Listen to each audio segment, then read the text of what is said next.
எனக்கு நான் வந்து அங்கே வேலை பார்க்குறதுக்கு தயாராக இருந்தேன். பெரிய கட்சியில் போய் இணைச்சிக்கிறேன். எல்லாமே என்னை நல்லா பார்த்துக்கிட்டாங்க. வேலை செய்கிறதுக்கு அங்கே நான் தயாராக இருந்தேன். ஆனால் எனக்கான வாய்ப்புகள் வழங்கப்படவே இல்லை.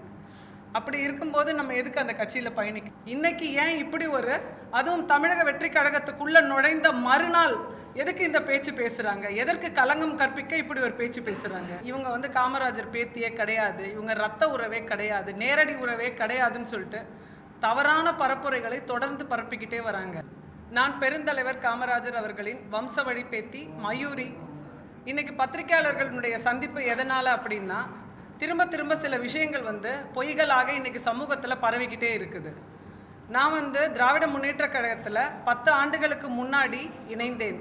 அப்படி இணையும் போது நான் யார், என்னுடைய குடும்பத்தினுடைய பின்னணி என்ன அப்படின்னு என் குடும்பத்தை சேர்ந்த அத்தனை பேரிடமும் பெருந்தலைவர் ஐயா காமராஜரனுடைய அவங்க வீட்டில் இருக்கக்கூடியவங்க கிட்ட எல்லார்கிட்டையும் முழுவதுமாக விசாரித்து, உளவுத்துறை மூலமாக இன்னும் தனிப்பட்ட முறையிலையும் விசாரித்து, அதற்கு பிறகுதான் நான் திராவிட முன்னேற்ற கழகத்துக்குள்ளே இணைந்தேன். இணைஞ்சு பெரிய பெரிய நிகழ்ச்சிகள், அமைச்சர்கள், எம்எல்ஏக்கள் எல்லாரும் இருக்கக்கூடிய எல்லா நிகழ்ச்சிகளிலும் முதன்மையான ஒரு இடத்தில் இருந்து பணிகளை செய்து வந்தேன். இன்று நான் திராவிட முன்னேற்ற கழகத்தில் இருந்து தமிழக வெற்றி கழகத்திற்கு 2 நாட்களுக்கு முன்னால் வெற்றி கழகத்தினுடைய தலைவர் விஜய் அண்ணா அவர்களுடைய முன்னிலையில் நான் தமிழக வெற்றி கழகத்தில் என்னை இணைத்து கொண்டேன். அது இணைத்து கொண்டதுனால உடனே என்ன ஆச்சு, எங்கள் குடும்பத்தை சார்ந்தவர், என்னுடைய குடும்பத்தை சார்ந்தவர் தான் சொல்லணும், அவர் தேவையில்லாத ஒரு கருத்துக்களை, இவங்க காமராஜர் பேத்தியே கிடையாது, இவங்க ரத்த உறவே கிடையாது, நேரடி உறவே கிடையாதுன்னு சொல்லிட்டு தவறான பரப்புரைகளை தொடர்ந்து பரப்பிக்கிட்டே வராங்க. ஒரு 15 ஆண்டு காலம் தொடர்ந்து நம்ம பொதுவெளியில் சோஷியல் ஒர்க் பண்ணிக்கிட்டே இருக்கிறோம். அப்படி இருக்கும்போது அத்தனை நாட்களாக பார்த்து கண்டும் காணாமல் இருந்த ஒரு மனுஷன் திடீர்னு இப்போ பேசுறதுனுடைய உள்நோக்கம் என்ன அப்படின்றது தான் என்னோட கேள்வி. இது பேசிட்டு இருக்காரு பாருங்க, அவருடைய அம்மாவும் அப்பாவும். அதாவது இவர் பெருந்தலைவர் காமராஜருடைய தங்கை நாகம்மா அவங்களுடைய மகன் தான் இவர். இவங்க எனக்கு இவங்க வீட்டில் போயிட்டு இவங்க கிட்டலாம் நான் கட்சியில் சேர்றதுக்கான ஆசீர்வாதங்களை வாங்கியிருக்கிறேன். அப்பயும் அவர் வீட்டில் இருந்திருக்கிறாரு. இன்னொன்று, திராவிட முன்னேற்ற கழகத்தில் நான் இணைஞ்ச உடனே விருதுநகரில் நடந்தது. இது விருதுநகரில் ஐயா காமராஜருக்கு பிறந்தநாள் விழா கொண்டாடுறாங்க. அதில் பார்த்திங்கன்னா எம்பி இருக்காங்க, மினிஸ்டர்ஸ் இருக்காங்க, அப்புறம் மத்திய அமைச்சர் இருக்கிறாரு. இத்தனை பேருடைய முன்னிலையில் ஐயா கர்மவீரனுடைய குடும்பத்திலிருந்து ஒருத்தவங்க நம்ம கட்சிக்கு வந்திருக்கிறாங்க அப்படின்னு பெருமையாக பேசப்பட்டு இருக்கிறேன். அப்பெல்லாம் தெரியாதவர் இப்போ எதற்காக ஒரு வன்மத்தை கக்குவதற்காக இந்த மாதிரி விஷயங்களை பரப்புகிறார். இதை நான் வன்மையாக கண்டிக்கிறேன். இவ்வளோ எவிடன்ஸ் இருக்குது. ஒரு பொய்யான ஒரு குடும்பம்னா ஒரு 100 பேராவது இருப்பாங்க. எப்படி நம்ம பொய்யை ஒன்று சொல்லிட்டு, அதுவும் அவருடைய குடும்பத்திலிருந்து வருகிறேன், அவருடைய வம்ச வழி பேத்தின்னு சொல்லிட்டு 15 வருஷம் எங்கேயாவது யாராலையாவது ட்ராவல் பண்ண முடியுமா? அப்போ ஏதோ ஒரு பொறாமைனாலும் யாருடைய தூண்டுதல்கள்னாலும் இது போன்ற ஒரு தவறான கருத்துக்களை சொல்லிக்கிட்டு இருக்காங்க. இது அவர் மேலே இன்னைக்கு நான் சட்ட ரீதியான நடவடிக்கை எடுக்கிறதுக்காக ஃபைல் பண்ணியிருக்கிறேன். நான் இதுக்கும் தொடர்ந்து நடவடிக்கை நான் என்ன எடுக்கிறதுன்னு கண்டிப்பாக எடுப்பேன். நீங்கள் எல்லாரும் சப்போர்ட் பண்ணணும். என்னுடைய கடைசி மூச்சு இருக்கிற வரைக்கும் பெருந்தலைவர் காமராஜர் அவருடைய புகழை பட்டி தொட்டி எல்லா இடத்துலையும் நான் கொண்டு சேர்ப்பேன்னு நான் உங்ககிட்ட இந்த நேரம் சொல்லிக்கிறேன். மிக்க நன்றி. எனக்கு உறுதுணையாக இன்னைக்கு என்னுடைய தம்பிகள் ஜெயசீலன் அவர்களும் தம்பி மணிகண்டன் அவர்களும் என் கூட இருக்கிறாங்க. அவங்களுக்கும் மிக்க நன்றி. பெருந்தலைவர் எங்களுடைய ஃபேமிலி ட்ரீன்னு எடுத்துக்கிட்டோம்னா, புன்னைவன நாடார் எங்களுடைய முப்பாட்டனார். அவருக்கு 2 மகன்கள். ஒருத்தர் சங்கரலிங்க நாடார், இன்னொருத்தர் குமாரசாமி நாடார்.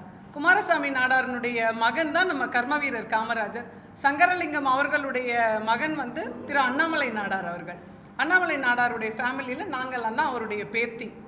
அப்போ காமராஜர் ஐயாவும் அண்ணாமலை நாடாரும் சகோதரர்கள் 2 பேருமே.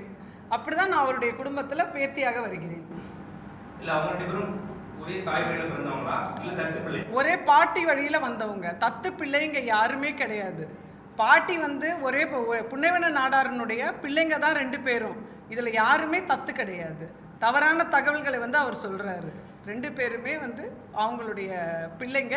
அவங்களுடைய அடுத்த ஜென்ரேஷன் தான் கர்மவீரர் காமராஜரும் என்னுடைய பாட்டனார் அண்ணாமலை நாடாரும்.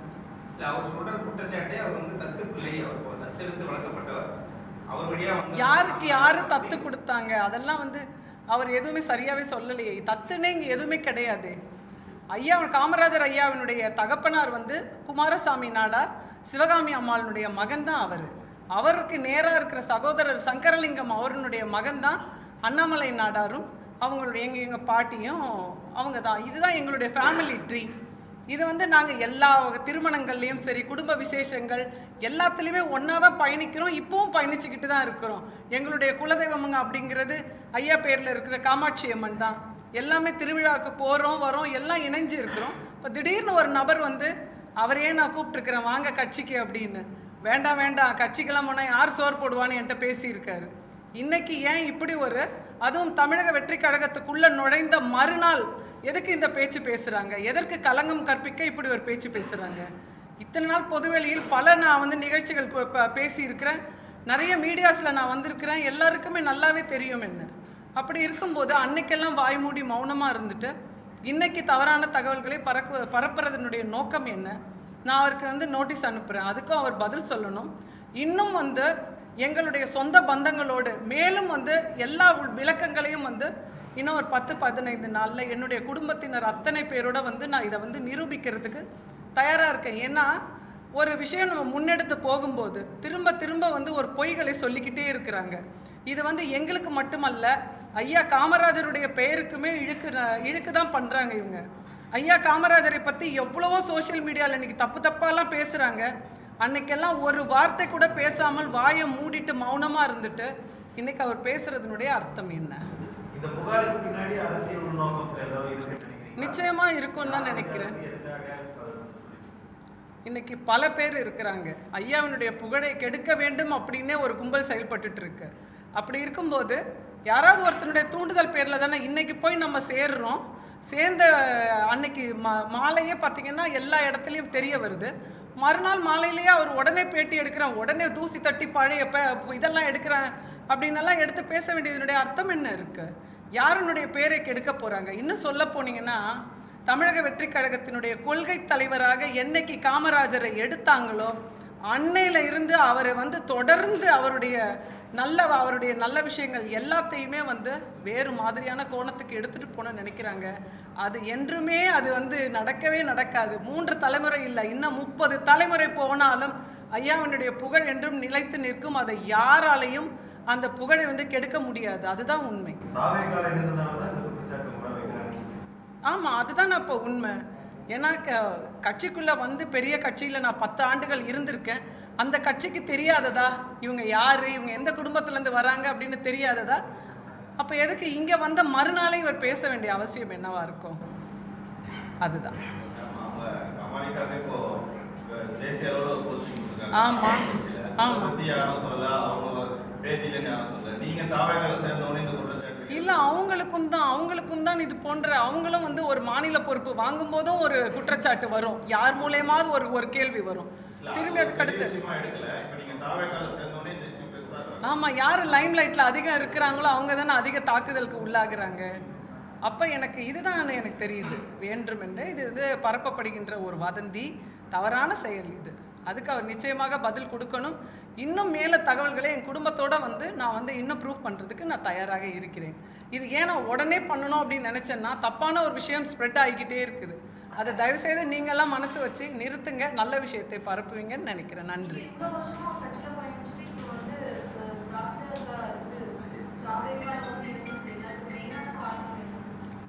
நான் வந்து அங்கே வேலை பார்க்குறதுக்கு தயாராக இருந்தேன். பெரிய கட்சியில் போய் இணைச்சிக்கிறேன், எல்லாமே என்னை நல்லா பார்த்துக்கிட்டாங்க, வேலை செய்கிறதுக்கு அங்கே நான் தயாராக இருந்தேன். ஆனால் எனக்கான வாய்ப்புகள் வழங்கப்படவே இல்லை. அப்படி இருக்கும்போது நம்ம எதுக்கு அந்த கட்சியில் பயணிக்கணும்? இன்னைக்கு இவ்வளோ இளைஞர்களுடைய ஒட்டுமொத்த ஒரு பெரிய சக்தியாக நிற்கிறார் ஒரு தலைவர், அவர் பின்னாடி நம்ம போவோமே அப்படின்ற ஒரு ஆசையில தான் நான் வெளியில வந்தேன். 1,25,00,000 மனங்களை வென்ற தந்தி டிவி யூடியூப் சேனல், தவிர்க்க முடியாத தம்ப்நெயில்ஸ், கலக்கலான கான்டென்ட்ஸ். நீங்களும் இந்த குடும்பத்தில் இணைய இப்பவே சப்ஸ்கிரைப் பண்ணுங்க. அசுரபலம் கொண்ட எங்கள் டிஜிட்டல் கரங்களில் உங்கள் விளம்பரங்களை சேர்க்க வாட்ஸ்அப் பண்ணுங்க. 8939888378. Email advttanditv@dttv.in.